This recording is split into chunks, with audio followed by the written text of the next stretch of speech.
Good afternoon. I am Jared Effler, the elected district attorney for Tennessee's 8th Judicial District, of which Campbell County is a part of. On January the 1st, 1985, an unidentified female body was discovered murdered along Interstate 75 in Campbell County, Tennessee. At that time, an investigation was launched by the TBI to determine two things: the identity of the unknown female and who was responsible for her death. Yesterday, the results of that investigation were presented to the Campbell County Grand Jury.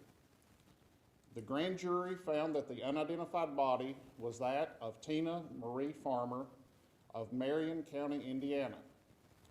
Additionally, the grand jury found that there was sufficient proof to believe that Jerry Johns of Cleveland, Tennessee caused her death, and that but for Mr. Johns' own death in 2015, he would have been indicted for first-degree murder. While I am extremely disappointed that this case has not concluded in the prosecution of Jerry Johns, I am pleased that this investigation has answered questions for Ms. Farmer's family that heretofore had gone unanswered for over 34 years. At this time, I'll turn the conference over to Director Neal. Good afternoon. I'm Brad Nealon, Deputy Director for the Tennessee Bureau of Investigation. We'd like to thank General Effler and his office for their efforts and support on this case. This hasn't been easy, but we never gave up. And that represents our commitment to all cases, even those deemed cold. Our agency exists that guilt shall not escape, nor innocence suffer. And we're gratified that we can now provide some answers to the family of Tina Farmer. I'd like to recognize Special Agent Brandon Elkins and Intelligence Analyst Amy Emberton for the work on this case over the years. Agent Elkins has been working this case for the last 10 years. He was assigned the case as a detective while working for the Campbell County Sheriff's Department and continued to work on the case after he was hired by the TBI. In 2016, Agent Elkins resubmitted evidence in this case to the TBI Crime Laboratory for examination. That proved to be a major turning point in the investigation. DNA was found on items that was analyzed. As a result, a DNA profile was entered into the combined DNA index system, resulting in a match. That profile matched that of Jerry Johns, who was first identified as a possible suspect in this investigation in the mid-'80s. Another significant development occurred in the case last year. Up until then, the identity of the victim was not known. She was simply referred to as Jane Doe.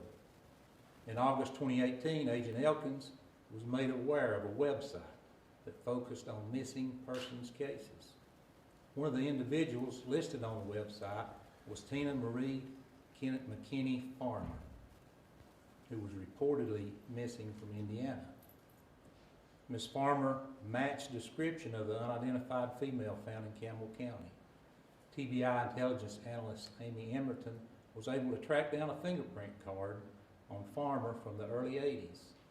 Those fingerprints were compared against the postmortem prints of the Campbell County Jane Doe, resulting in a positive match. Since that time, Agent Elkins has been working diligently to put the missing pieces of this case together.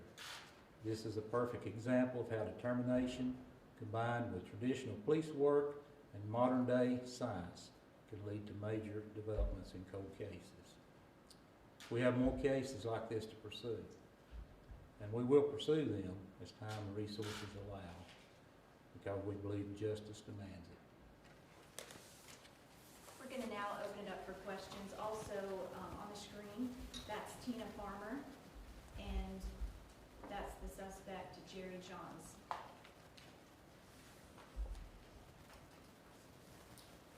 And of course, I'll send those photos out along with the news release. Question: you said Mr. Johns was initially identified back in the 80s. How was he identified back then, and why was that identification made well before identification of the body was made? introduce Special Agent Brandon Elkins. Thank you. In 1985, Mr. Johns was determined to be a suspect based on another case that happened here in Knox County that was very similar. And during that investigation, they learned a lot about Mr. Johns, his whereabouts, and the MO of the two cases were very similar. One question I think a lot of people are going to have is there's people who have drawn connections between Farmer's murder and others, calling them the Redhead Murders. Is this potentially the person who did all of these crimes? We're open to options on that. We're still looking into other possibilities on other cases. Right now, I can't tell you with any definitive proof that he's involved in any other cases. What is it like when you get to this point? You've worked this case for how many years now? 12 years. What is it like to get to this point to know that you have your guy? Pretty amazing. It's been a lot of hard work, a lot of dead ends, but it's been very rewarding to be able to call, speak to family members, and tell them that we've been able to solve, a 34-year-old mystery. Well, I imagine there has been a lot of frustration along the way. I mean, describe some of that along those 12 years that you've worked this case. I think technology's caught up a lot. We were able to use today's technology to solve yesterday's crimes, but we have to wait on that technology. So over the years, I've watched that technology change, just in the last few years even. And so I guess that has taken a lot of patience. But also I think at the same time, not being able to identify her was really difficult. And then obviously the most challenging thing for me is just the fact that we're not able, just as General Effler said, not able to charge this individual because he's already deceased. When did he die? In 2015.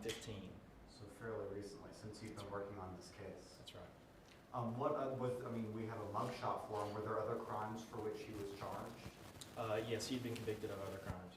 Any murders? He had been charged with a felonious assault and convicted here in Knox County back in 1985. Got it. You mentioned talking to family members. What kinds of interactions have you had with family since she was identified last September or so? Good conversations. They obviously have a lot of questions, and unfortunately, many of those we can't answer. I imagine some of those questions are: how did she come to know Mr. Johns? How did Sure. this end up happening? Is there any kind of insight you have on what might have happened to lead to this? I think that we have several ideas. We know that she had been at a truck stop in near her hometown, and Mr. Johns was a long-haul truck driver, and we believe the connection lies somewhere in there. A long-haul truck driver is someone who's been looked at a lot for these Redhead murders. People kind of guess that maybe that might be why bodies don't belong on the interstate. Have you interacted with investigative officials from other states that are looking into these kinds of murders and maybe saying, have you tested for this DNA? Yeah, so we have throughout the process spoken to other investigators, other state agencies, and local agencies, and tried to see if there's a connection. But I guess our hope is now that we've come to a conclusion in this case, that this case can maybe help them to see if there is a connection between Mr. Johns and their case. Why was he ruled out as a suspect in the 80s? I won't say that he was ever ruled out as a suspect in 1985, but unfortunately, again, we're limited, or they were limited then in 1985. DNA technology was not what it is today. It was, pretty much non-existent at the time, and so even though they really truly believed with firm conviction and understanding based on their investigative work that he was responsible for it, there was just not enough probable cause to charge him with this murder. Did he pass in prison? Yes, he did. And do you know what that crime was that he was in there for at that time? Yeah, so he was charged and convicted in the state of Tennessee for felonious assault of another female here in Knoxville in 1985, in I think March of 1985. But then he was also, it was later transferred to federal prison because he picked up some additional charges in the federal system in about 1997 involving threats. And do we know how she wound up at this location in Campbell County? That's a difficult question to answer, I guess. Ultimately, we can't answer the details. We don't know all the details of when she was picked up or anything like that. But we do know that she was dumped right off the side of the interstate. Do you find information here that maybe leads you to some other cold cases that is out there?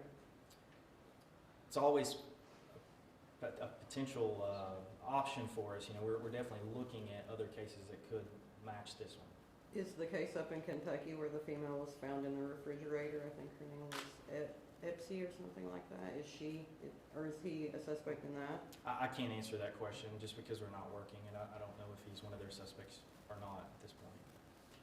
You mentioned, Deputy Director, you mentioned earlier kind of the process, and Special Agent, you mentioned the waiting for technology to catch up. Talk about some of the technological advances that helped you get to this point where you could identify this person. I know there was talk about a fingerprint card earlier to identify her. How did you identify him?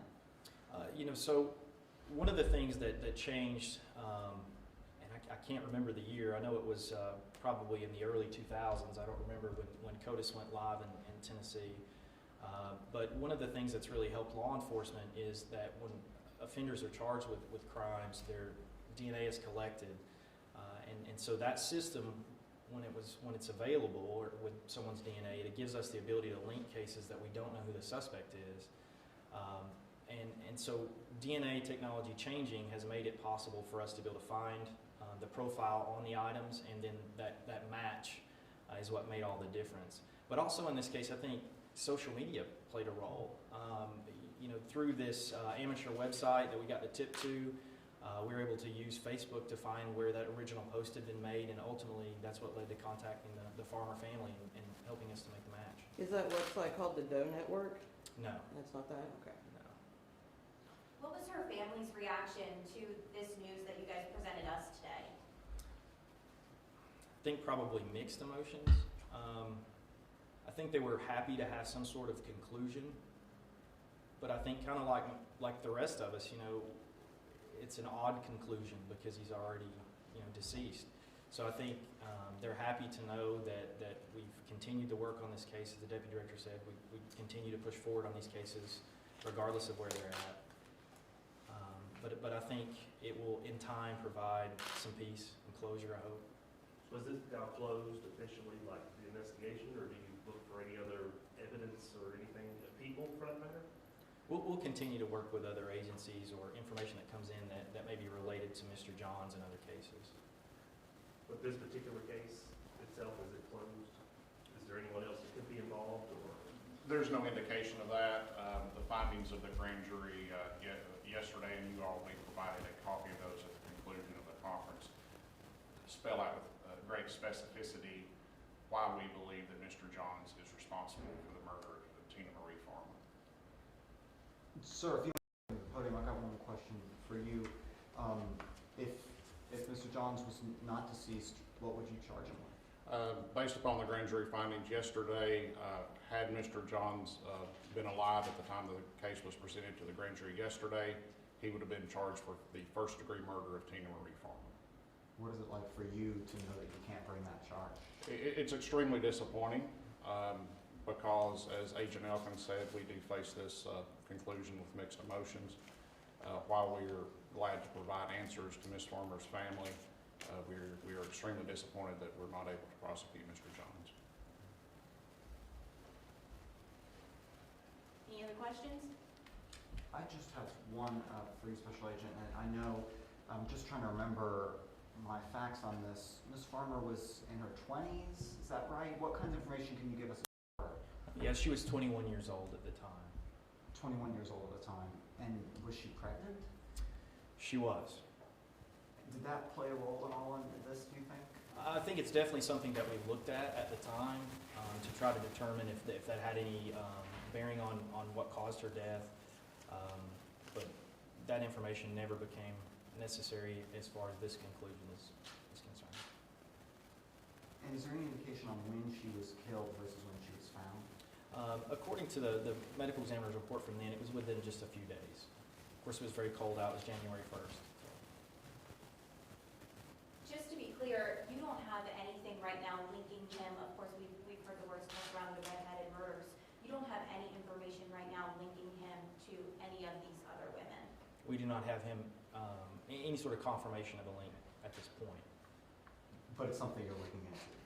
We'll continue to look into it, yes. Okay. Thanks, guys. Thank you. Thank you. Appreciate Time it. for one more question? Sure. Okay. Was it considered double homicide? Did anybody consider double homicide charges for the unborn child as well as her? No, that was not part of the consideration, as what we presented to the grand jury, that was not considered. Will those documents be made available to the public? Yes, our PIO has a copy of those, and that's a public record at this time, and she will distribute those at the conclusion of this conference. Okay, and do you know the name of the family members that you spoke with? Did that include her sister, Liza Plummer? That's a question for Agent Elkins. I don't feel comfortable releasing that information right now. Okay. Thank you. Thank you.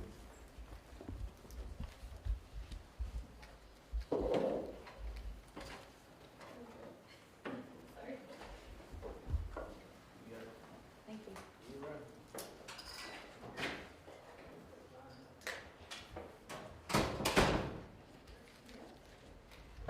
Thank you again for attending.